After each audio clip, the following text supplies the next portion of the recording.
Welcome to Inspire and Move, the show that inspires you to create, connect, and grow. I'm going to bring you meaningful conversations, aha moments, and all the motivation you need to up-level every part of your life. I'm Ali Aruda, founder of Inspire and Move, and your personal hype girl. I've gone from fashion school to celebrity stylist to corporate marketing to brick-and-mortar entrepreneurship with my husband, each time learning incredible lessons how to pivot, reimagine, and implement the steps to become successful. I'm passionate about inspiring others to live their best life, a life of joy. We have the power to design a life that we love, because life is too short not to. The best part is that you weren't meant to do this alone. If you feel like you are meant for more, let me ride shotgun with you, and together, let's get you to where you want to go. Let's talk about visibility a bit, because that's kind of what so one is like, did you feel you needed something else on your plate? Okay, so it's interesting. Before we hit record, we were chatting during makeup time where you had said that you were getting into meditation, and that's where you got like the deep download of creating the podcast. Yes. And how that came through to you. I was in LA back in November for an amazing opportunity to go to Amanda Francis's house for dinner, which shocking, like she's the manifestation queen. So of course I had something come through, and I had this lovely, like just 2 nights by myself in LA that I embraced, like a full day of solo, just solo time at a beautiful gym and doing some sort of research and journaling. Yeah. And I had this deep urge of creating a program, which I never had done before. Like you had invested coaching mentorship, but you had never been the coach mentor. Yes. Okay. So I've done one-on-one coaching with entrepreneurs, and I really do love that because I feel like I also do that like during a client's workout at the gym. You're always mentoring, of course. How should we rework your business? What do you need right now? Power sessions during the power workout. But I was like, eventually I should probably monetize this. Yes. That would be a great wing of my business. So I do one-on-one coaching, and then I wanted to have something that was lower ticket, and because it's been an interesting kind of shift in how people are investing in things. So something that was lower ticket and very approachable, whether you're paying in USD or Canadian dollars. Yes. And so I was kind of workshopping some ideas. I ran it through my ideas through one of my mentors, and then together kind of came up with another plan, and it was all around being visible. And that feels super aligned. It's so you. And I'm just loving what I have seen from coaching these girls and bringing in keynote speakers, which has also become effectively as a byproduct of me investing in rooms and mentorship. So it's all full circle where I get to then make those asks. Like we were talking about deposits. Yes. And then eventually I have something where I was like, would you be open to being a speaker in this program? And it's an easy yes. It's an easy yes. Yeah. Because I will shout your name or your event, your podcast from the rooftop. If like my friend Lindsay has Powerhouse Women every August, I will bring people with me. I'm like, I've got the Burlington crew. Yes. So it was an easy ask for me to approach her with it and for her to agree and be like, yes, of course. Oh, Lindsay's so amazing. I mean, she's like, her and Lori, just like cheerleaders of women. It's so important to surround yourself with those people. And I think also being able to, invest and go to those rooms and those events, but also create your own. Yes. Because you can be that next wave of people that's just like, okay, maybe I'm just one step behind and I can do it too. 100%. And it's like, I feel like we've entered the era of collaboration. I feel like competition and that like fake it till you make it energy, it was a real thing like a decade ago. And I get it, especially women coming from corporate, there was always one seat at the table for women. And like what we saw is like we had to work harder for those titles and for those successes. But like entrepreneurship, we get to create these realities. And so it's so cool to see all the collaborations happening and women gathering and being in these rooms and growing together. And it's like, I genuinely want to see you succeed. I genuinely want to see everyone succeed. And it's felt. I think that's the key thing is like, it's truly felt. Agreed. And I think I've said this for a couple of years now, how I think there's lots of room at the top for all of us. Now it doesn't need to be like you versus me. No. There's lots of space. I think corporate created that. I agree. And I feel like we've all just rebelled against it and saying like, no fucking way. Like we're creating our own definition of success and doing it through community. Like women are just such natural community builders and collaborators, and it feels good. Oh my gosh. And I think coming out of the years where we were literally told like, don't be in community, don't spend time with other humans. And now you have like these post years of people that want that. And I think on top of that, you have all these crazy advances in terms of AI. Yes. Which is great. and, learn it, use it, implement it, but also still create the space for that in real life connection. 100%. And I think people are craving that more and more. Yes. And prioritizing that. Okay, so talking visibility and the rise of AI. Like I'm all in AI, saving time, being more productive, outsourcing the mundane, the boring, the, repetitive tasks. But it's also, it just feels quite fake. And I'm like, shit, is she real or is she AI? Oh, I know. That is like, actually, oh my gosh, there's a influencer. I'm going to butcher her name, so I'm just not going to say it. But I literally sent her a message. I'm like, are you real? And it got us chatting. So now we're in conversation. She has like over 3 million followers. She's going to come on my podcast because that was like, I legit thought she was AI. Wow. Yeah.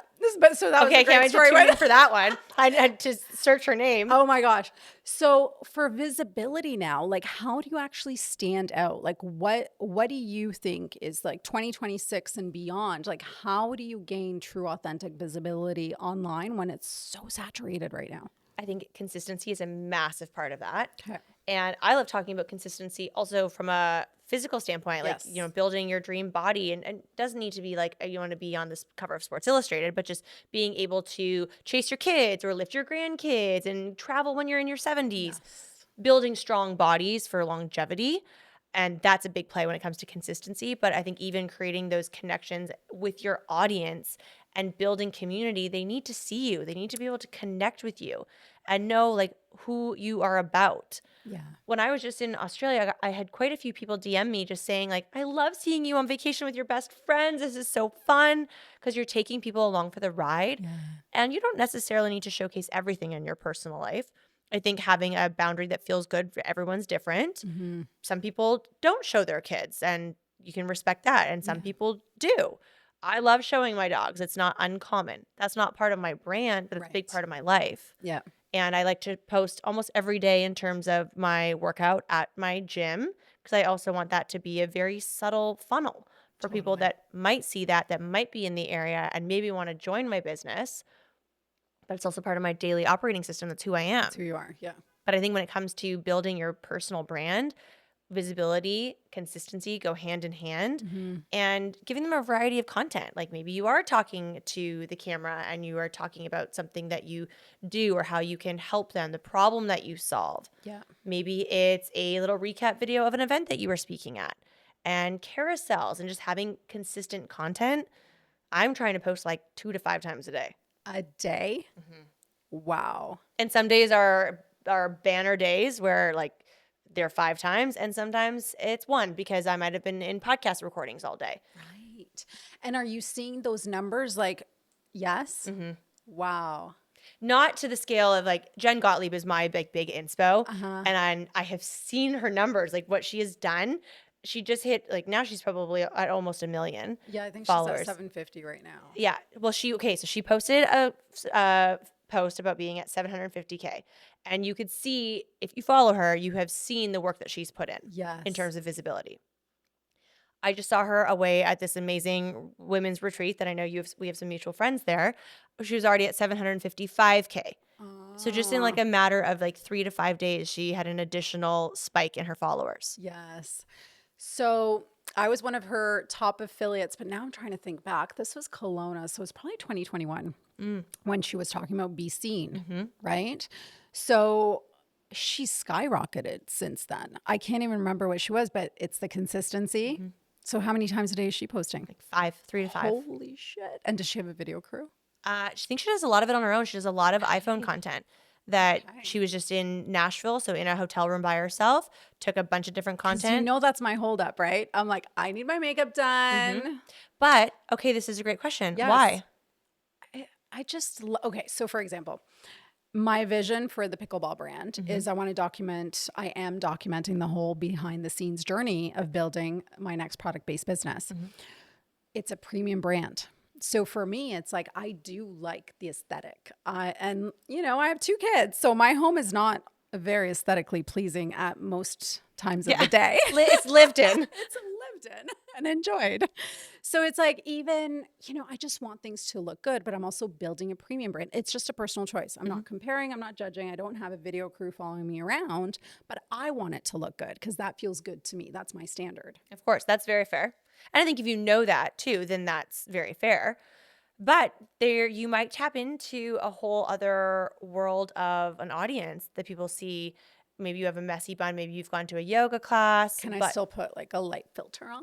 maybe like a light filter, Like or a you could light have like great cover smoothing? photos if you want. If Okay. you still want the aesthetic. But I also think that the like beautifully curated aesthetic feed is not as hot as it used I to be. know, and I just like it. Like mine sometimes is like, this is just Yeah. a gong show. It's like, Yeah. So the behind the scenes I feel on my personal account is going to be messy raw real, maybe with like a smoothing filter, just a little bit, just a little one. but you have beautiful skin I have beautiful makeup on right now. and you have beautiful makeup on. Thanks, Lana. We Yes, got it. we We love got it. We Lana. got to drop her in here. But the brand account, it is going to be curated premium, right? Mine will be more behind the scenes, sharing the founder story of how I'm building this brand. I think people would deeply connect with that, to know that maybe it is 2 a.m. that you're up and you're like, oh my gosh, I have this incredible idea. I need to write copy or whatever it may be, Just do a quick video. that you've captured it. Yep. And maybe sometimes you actually get to like work by the pool with a margarita. It's like every day. And that is your behind Maybe the not the scenes. margarita, but like, But work by the pool. work by the pool. And if it's, Friday at 4 that you, or 5, whatever time, no judgment, that you're building whatever it may look like on that day. Yeah. That you get to take people behind the scenes to really show them. Like, So raw, real, authentic, no camera crew at this stage. I mean, as much as I would love one, like I'd love to have. video mat. Yeah, of course. And a Video video mat's a mat, hot like video commodity. mat, come to Mexico. Yeah. We need to do this for a year. I need a year of behind the scenes. You might get what you're asking. That doesn't sound like he a might half like bad that deal. gig. Yeah. Yes. Kelowna, Mexico, best of both worlds. Yeah. Okay. Okay, let's talk about building a pickleball brand. Oh my goodness. So this has been 2 years in the talking because Okay. nothing's been created. We're probably about a year out still at this time from launch. Why? Because we're going to launch with premium athleisure wear. So think aloe specifically for pickleball. Love. Premium, non-toxic. I've never been in fashion. I've never raised money. So You're doing a raise. Okay, we need to pause right there and chat about that, because you have been an investor. You are an investor, but you've never gone through the experience of raising money. yeah. How do you feel about that?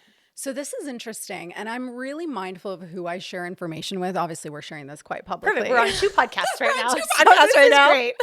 But I have to say, like, I was at a mastermind retreat with some of the most incredible women in the online space, and every single one of them, including one who owns a really successful fashion brand, says, don't go for a raise. But my gut, Allie, my gut's like, go for the raise. It's really interesting because Matt and I have had this conversation around the growth of Benchmark and scaling to additional locations. And I think so often it comes with other people's experiences themselves, because we've had people be like, oh my gosh, do a raise, like use other people's money. We're like, okay, that's an option. And then others they started like grassroots, boots on the ground, like their own like bootstraps. Bootstrapped, yeah. And then were acquired with VC money. Mm-hmm. Terrible experience. So they were like, don't do that. Never again. Maybe a SBA loan, like a small business loan. We're like, okay. And then after Matt and I chatted about it, we're like, that makes sense. That's related to like their story. And then this is related to their story. So I think there's that personal connection to what's their background. 100%. Yes. But if you have a gut feeling, you're obviously very intuitive. Yeah. It's a gut feeling. So, I kind of felt like because I'm sitting in this room of really successful founders, and I explained, and I was chatting to my husband about this, and he's like, well, have any of them raised funds for their product business? No. They're in different industries. And so I was like, you know what? I really have to trust myself on this. And the women who I've been sharing it with who have raised capital are all like, this is amazing. Let me introduce you to this woman. Now I'm being introduced to a venture fund in Toronto, and they're doing like a pitch event in the fall.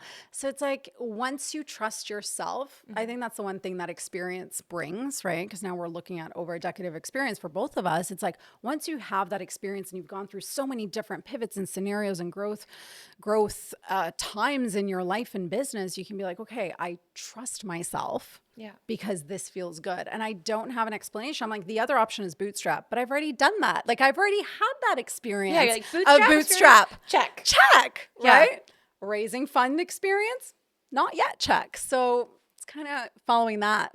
Okay, so here's a question for you. If you're going to move forward with raising funds, who do you feel that Anna needs to become to be that CEO that is raising capital for a new product company? So good. So my last 3 years of sitting in the void, the unknown, no vision was literally me and my inner world. And in that time, I played with that. And you know what came up in that time frame for me around raising money and playing with people's money really was the heaviness of responsibility because I am a very responsible person. I've worked through a lot of money stuff being an immigrant in Canada and watching my parents work hard and all those, former years of when I was small in the programming around money. And in that time frame, I was like, that feels like a lot of responsibility. That feels really heavy. And so it took me time to move through that. And now I'm sitting in this like excitement. Because the vision was created. So because I hold this $1 billion vision for this brand, I'm so excited to bring the right people into this vision to be a part of it. I love that. Yeah. All right, so you said one thing of just talking about, growing up and like your relationship with money. Yeah. Have you always had a good relationship with money? Have you experienced scarcity when it comes to money? Yeah, definitely both. I feel my relationship with money, number one, fundamentally, was you have to work hard for it. And if you're not working hard and you're not doing and you're not making it happen, like goosebumps again, right? It's going to disappear. It's going to go away. You can lose it all.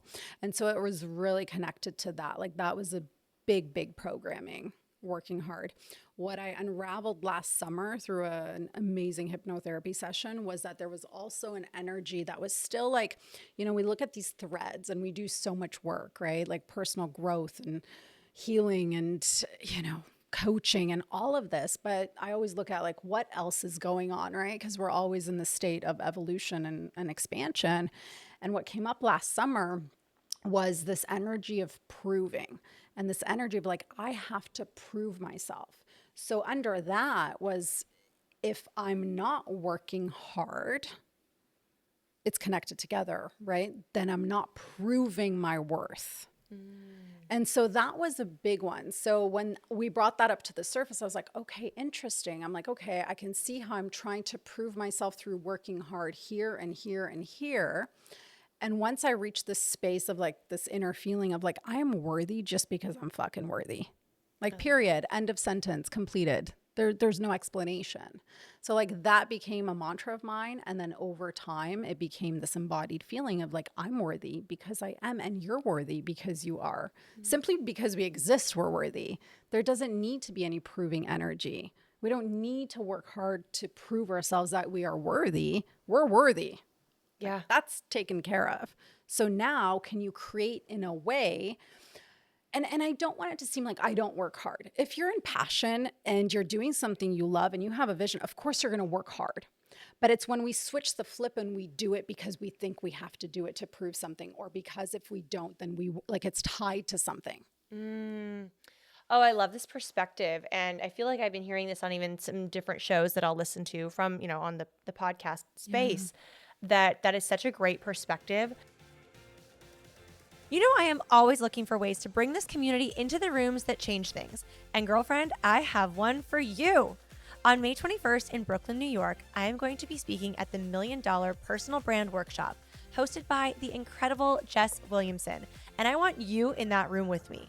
It's an intimate one-day event for just 200 women, founders, coaches, creators, and leaders who are ready to build real influence, attract premium opportunities, and become the go-to name in their space.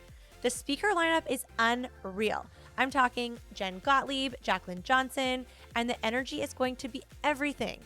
Honestly, the connections you'll make in that room alone could change your life and your business. Click the link in my show notes to secure your ticket, and I can't freaking wait to see you in New York. And I also wanted to touch on something that you said. I love the word expansion because I think it is so in alignment with, I mean, for sure, both you and myself and many people that listen to both of our shows that would be, high achieving, ambitious entrepreneurs or in corporate. But talking about expansion, and I've seen you do an amazing job with this, especially since you've moved to Mexico, which you probably don't have the same availability when it comes to getting into rooms and building your network and community. You've done an excellent job of making those investments. Dollars is one thing, but your time and your energy to fly wherever you need to be. How has that positively, or if there's, negatively, but how has that impacted you and your new journey in entrepreneurship? Oh, so much. And it's something that my husband and I talked about a lot. Like, we're in this tiny village in Mexico for half the year. And I said to him, I said, for me to keep my fire alive, like for me to be truly in my generator activated energy, I need to be in the rooms. And so I told him, I'm like, likely every single month, I will be flying to an event because I want to be in the rooms. I want to connect. Like, it was so good to see you in October. I was like, oh my gosh, like this is a long-standing friendship. And so that's kind of the conversation we had behind the scenes. It's like, I'm going to invest time and money, which means he has more responsibility at home with the kids and the dog and the business, right? Like his life continues, plus he takes on my responsibilities for a week at a time because I need to fuel my soul with this. And I was talking to Danielle Amos. I'm going to her event on Wednesday. And she's like, what are you selling? I'm like, I'm not selling anything right now. I just really want to be in the room and I really want to contribute. I have this experience. I have this journey that I've been on. And, I don't know what doors, what pathways, what is going to energetically match and align, but I'm trusting I'm meant to be here. So it's like when I'm invited, there's tons of events going on, right? Yeah. So it's kind of like tuning in, like what feels good, what feels activating, what's exciting. And then I go for it, right? It's like when I feel it, I move. Very similar to you. I love that. And is that how you would make the investments in terms of either being in rooms with, one day or multi-day events or in any masterminds? Are you in any masterminds right now or in any coaching? Not right now. I just finished last year. I was mentoring with Neil Donald Walsh of Conversations with God, who was also on my podcast. So it's like, again, that relationship building tool. That was incredible. Like, I knew that I wanted to mentor with one of those OGs in the personal development space because, like, one of my incredible mentors was Bob Proctor. This was 2010. Wayne Dyer, but that was only through like audios and books. Yep. Louise Hay, the Classics. greats. Yeah, Classics. the classics. And so I'm like, who's around? Who's mentoring? Who's coaching? And Neil Donald Walsh was 82, showing up on Zoom, sharing his story. And he's just an incredible human. And so I asked him, like, what is the purpose of life on my podcast? And he looked me in the eyes and he says, it's expansion. It's your soul's expansion. We are here for that experience. And I was like, the stories we create, the things that are hard or the setbacks, like we create these stories. If we just kind of like sit back and say, we're here to expand, everything is part of the journey. It's part of the process. It actually brings so much peace. Oh my gosh, I love this. And I feel like even kind of you tying the word expansion and the process, even back to what we were chatting about from a visibility standpoint, those two are very much in alignment as well because, and I've said this either in my podcast episodes or content, that for some people, visibility is probably terrifying. Yes, of course. Of showing up online and talking to the camera. It's not for me. I have no problem with it. I can do it so well. But for a lot of people, it probably is terrifying. Yeah. But at the same time, it's so expansive if you can start doing that and taking those baby steps. If it is just like, okay, I'm going to do a story and it's only up for 24 hours and I will show my dog and talk over the video, or, having this this rollout plan of what it can look like, that it is also still a play into the expansion process because it's doing the things that are uncomfortable. Yes. And that's where we grow. This is where we grow. And this is the whole point. So it's like, in the end, there's no failure. It's just all part of the expansion. It's all part of the journey. And I feel like, if you have that mantra and repeat, like literally it just feels like peace in my body, which is the goal. So one more question on the visibility piece. So when you're posting 3 to 5 times a day, I'm still in shock, as you guys can see. Are you posting the same format or is the goal different format each time? Like carousel, reel, story? I try to have a nice variety. Okay. I'm not nearly as planned out as I'm sure some people are out there. I just know that I want to be consistent and also bring a variety to my audience. So I will do carousels that typically will relate to something that I am, let's quote unquote, selling. Yeah. So for weeks at a time, like going into launching and selling my visibility program, it was all about visibility. Okay. But it still is, because that's something I'm still really passionate about and I truly believe will help women grow and grow and scale their business and their Absolutely. personal brands. But I will just rework the messaging. And so the 3 to 5 times per day, is it similar messaging in different format or different messaging per day? Similar where it can be, but some of it might also be a brand partnership Okay. piece of content that could be like, I have an incredible partnership with a med spa. So I have content that is in collaboration with them. That's more like lifestyle. It's, come with me to get Botox and I'm going to, or I'm going to tell you about my nighttime skincare routine. So it's more lifestyle content for people to learn about Ali Aruda. Got you. So variety.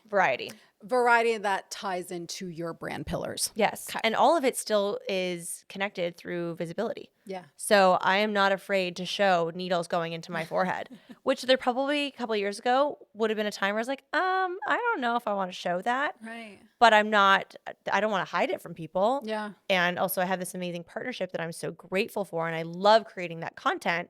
So let's create it and let's show everything. Totally. Yeah. Let's show my like weird laugh because my face is frozen from the numbing cream, but I'm happy to show people because this is the experience. And this is who you are. And this is you who I am. authentically you. Yeah. And I always want to try to, over deliver, whether it's, we had an agreed upon number of like how many pieces of content it's going to be posted. Yeah. Well, I also want to post stories that show people like, well, this is the skincare I use every day, or this is my post-treatment glow, or if I have some redness after a laser treatment, Right. I want to show people that. And so people wouldn't go on your stories and be like, why is she talking about cat litter when she has no cats? Exactly. Yeah. I still want everything to connect. Totally. I'll post reels from podcast interviews that I find that doesn't really perform the same way. Yeah, why? It's so sad because I so know. much work and I know. energy and time and money goes into those clips and that. I know. I think it's also that people will consume our podcasts either on, if it's Apple, Spotify, wherever you listen to your podcasts, or YouTube, whether it's shorts or the full episode. I'm not offended anymore. I'm like, okay, 800 views? We're not That's fine. offended. 200 views, not offended. Yeah, not offended. Thanks for being here, everyone. So I Thanks, Instagram. embrace that, and I will sprinkle that in, and I'll try to play around with like more engaging times versus not. So then my lower engagement times, that's where my podcast reel videos would go. Got you. And I like posting day in my life content because I like consuming that content. Yeah. So if there's someone that I love and respect, I want to know everything about their day. Yeah. And it's also easy content to create. You're making it feel like easy. When I started, it's easier. I started out with like, holy shit, how am I even going to do this? I'm thinking about the behind the scenes of building the pickleball brand, but I'm like, whew. So you could do day in the life content. I literally just coached Rochelle through this. I was like, okay, tell it. Oh, and I saw her post it. Good student. I know. She gets a We need to tag everyone who we've name dropped in the show. So you will, whether it's, you're here for a couple days at the event. So maybe it's you at the beautiful hotel you're staying at, whether you're having a coffee or a glass of wine, maybe you're working on your laptop, you're going to prop up your phone and you're going to take 10 to 20 seconds worth of B-roll content. You're going to have a sip of your coffee or wine, tap away. Just got my nails done. Please actually write something. I hate the videos that people post. Fake. Like, you're not actually typing because all your fingers are moving at the same time. So actually type something. Okay, good hack. Take a little sip of something, and then that's your B-roll content. And then I will draft what I've done in the day in my notes app. Yeah. And then copy and paste it onto my reel. And I think so you make that a reel. So a day in the life of a founder. And it's just a B-roll video. And I put the same thing on the text on screen. It's day in the life of, and then underneath, I identify myself. I'm I'm a 7-figure high-achieving female entrepreneur. And you do the cover where in Canva? No, I just do it in on the top B-roll. of I make it as easy as possible. Easy. Okay, thank God. So it's like the first 2 seconds of the video is day in the life of, who you are. And then the following, 6 to 8 seconds is the schedule of the day. Easy. And I don't even timestamp it. Like sometimes I do for theatrics. Like I woke up at 5, Okay. but it's not Okay, this is doable. timestamped. So you're not going to make a cover with pretty fonts in Canva and your brand Easy. fonts. Easy. And then Okay. you write the caption. Easy makes it doable. My caption's always the same of like day in the life of a 40-year-old high achieving luxury gym owner. It's like 2 sentences. Yeah. So yours could be, you know, high achieving mom of 2, building a brand. If you want to reference like you've exited a company, like you'll figure out what your kind of 2 lines are. I just save it in my notes and then I copy and paste it. Doable. So this content should take you like less than 30 minutes to create. Okay. Right? This is the thing. Because Really, in my like, head, I'm like, 15 this to is 20. like 5 hours. I have to say though, so I just did a carousel promoting my retreat, my founders retreats in Mexico. It took me like the whole plane ride.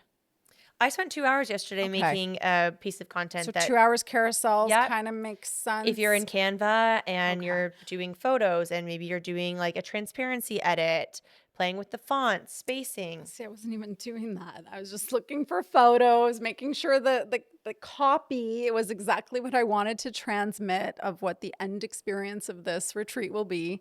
But I was like 2 hours in there. But then you can, if you've done the groundwork of, you know, spending 2 hours to create the copy and create all of this, then you could create that again and maybe use a beautiful B-roll video of you at a previous retreat. Right. And then with use that message with the same copy. Okay. I think when, you know, going back to AI, how you use it as tools to, you know, enhance efficiencies in our business. Well, we can do the same with content. That let's just get more efficient. And even if there's content that speaks to who Anna is or who your podcast is for that you posted 90 days ago, bring that baby back up. Yeah, totally. Change the photo or take the carousel and make it a reel. Do you want to hear the funniest thing? Always. So my trial reels is all pickleball content. Oh, I love this. And I have like 50,000 views on like 10 of them. Is that crazy? It's like, but it's like legit pickleball content. It's like going for like a 4.0 duper. Like here's something that I'm working on to increase my duper. Like it really has nothing to do with my personal brand right now. Oh, it does. You liar. Oh, I'm lying. No, of anything I'm selling. Personal brand, 100%. I'm pickleball obsessed. But I'm also keeping it as in a trial founder. reels right now. But you can bring that over to your main feed. But it's like killing it in trial reels. Should I bring it to the main feed if it's killing it in trial reels? Absolutely. Because I have like, yeah, there are like over 50,000 views on these like pickleball tournament B-rolls. You're so right. That is I am pickleball obsessed. But why did I just say it's not? Brand. I know. Why did I just say that's not part of my personal brand? Everybody listening to this has to DM Anna and tell her that you agree. You know why? Because I felt like I'm like a pickleball coach as I was sharing that story, and I'm not. Nor do I want to be. I'm a founder. So maybe you're also, if you start doing like day in the life content, that you also say something in there, maybe more in the caption, that you're like pickleball obsessed or pickleball passionate. No, obsessed, literally. And so you're starting to train your audience. So when you launch a pickleball brand, you have brought people along for the ride. So that's exactly what I did with the Visibility Accelerator. Yeah. I started posting a lot about visibility, teasing my audience, and then being like, hey, I have a free masterclass. Why don't you come on? We're going to chat all things visibility. Yeah. And then here is my program. Yeah. Okay.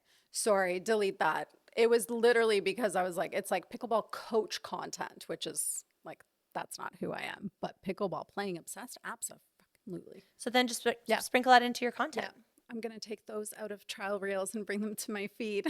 I've been posting reels that goes with like, hi, good morning, glitter gremlins. When I was like, what does this have to do with my brand? But then I also thought it's actually visibility. I'm just having fun. I'm trying different things. Some of it works and some is kind of like a flop, but. Do you use trial reels right now? Yes, I've started using trial reels.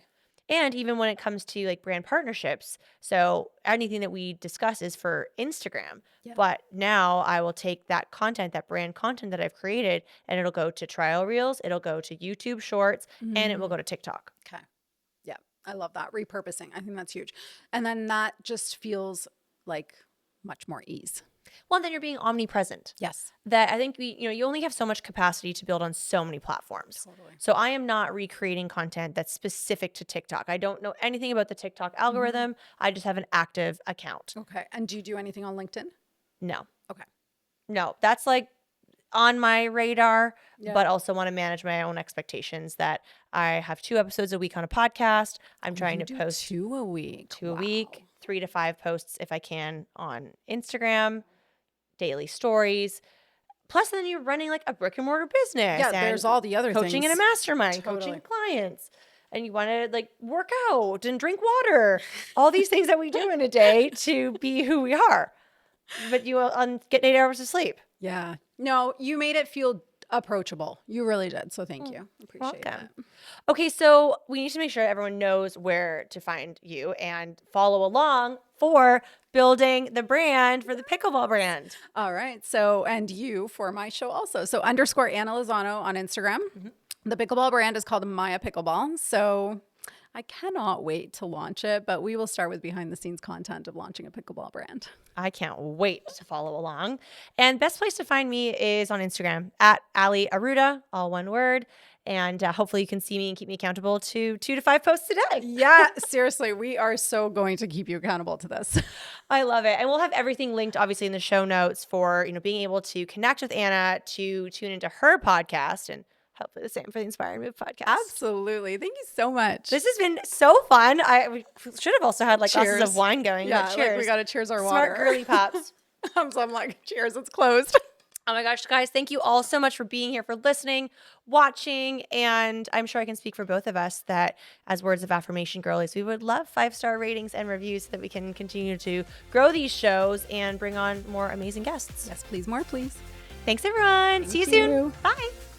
Thank you so much for listening. If you loved this episode, it would mean so much to me if you took a few seconds and shared this on social media, sent it to a friend, or left a 5-star review. There is power in community, and I'm so grateful to have you part of mine.